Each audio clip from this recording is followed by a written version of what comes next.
Hello guys, good afternoon. Alam nyo ba na may bagong update ngayon sa Facebook at Messenger sa ating word effect? Alam ko po na yung iba sa atin hindi po alam kung paano maglagay ng word effect sa ating mga Messenger. Ito po yung update ngayon ni Messenger na mas pinaganda yung paglagay ng word effect sa ating mga Messenger. Open lang natin ang Messenger. Halimbawa guys, ito yung ka-chat ko. Click natin ang eye icon sa taas. Hanapin niyo po ang word effects. Click natin ito. Ito po yung mga word effect na nagawa ko na noon. Pwede niyo po itong i-delete guys, yung mga nagawa mo ng word effect noon. Paano po ba yun guys i-delete? I-long press lang natin, then click niyo po yung remove. Ngayon guys, mag-add tayo ng word effect ngayon. Click natin ang add a word or phrase. Mag-type lang tayo dito ng madalas nating sinasabi sa ating ka-chat. Halimbawa ito. Click natin itong emoji sa gilid. Then dito, sa may search engine, i-type lang natin ang good night. May lalabas dito ng mga icon na pwede nyo pong pagpilian para sa inyong mga word effect. Halimbawa guys, ito yung piliin natin. Click nyo lang po ito. Then, click nyo po itong send sa gilid para masave po siya sa ating word effects. Then, itry na po natin sa ka-chat natin ngayon sa Messenger. Back lang natin. Good night. Then, send na po natin.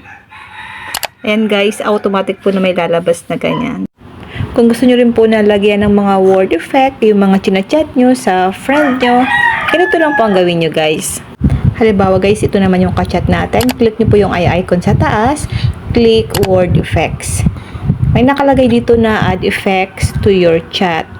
Click natin ang add a word or phrase. I-type lang natin dito yung madalas natin sinasabi sa ka-chat natin. Halimbawa itong good morning. Click ulit natin itong image sa gilid. Then dito sa may search engine, i-type lang natin ang sun. Dahil po good morning, i-type natin dito yung sun. Depende po sa atin guys kung ano po yung i-search natin. Halimbawa guys, piliin natin itong isa. I-tap lang natin ito guys para ma-add sa ating word effects. Then, click na po natin guys itong send.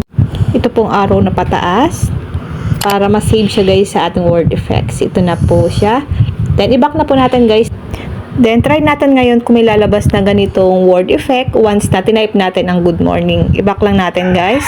I-back lang natin guys. I-type natin dito kung may lalabas na word effect. Mag-type tayo ng good morning. Then, send na po natin.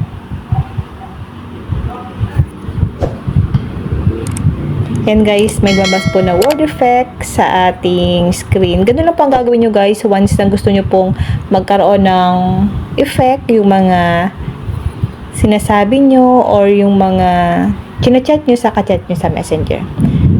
Yun lang guys, sana po may natutunan kayo sa aking video. Kung hindi ka pa nakafollow sa aking Facebook page, pa-follow po akong Positive Mind at sa aking YouTube channel RK Willow para lagi kang updated sa lahat ng tips at video tutorial na ina-upload ko. Mag-comment lang kayo sa comment section kung may mga tanong kayo. And now, thank you for watching. God bless you all. Pasensya na kayo guys kung medyo maingay sa amin.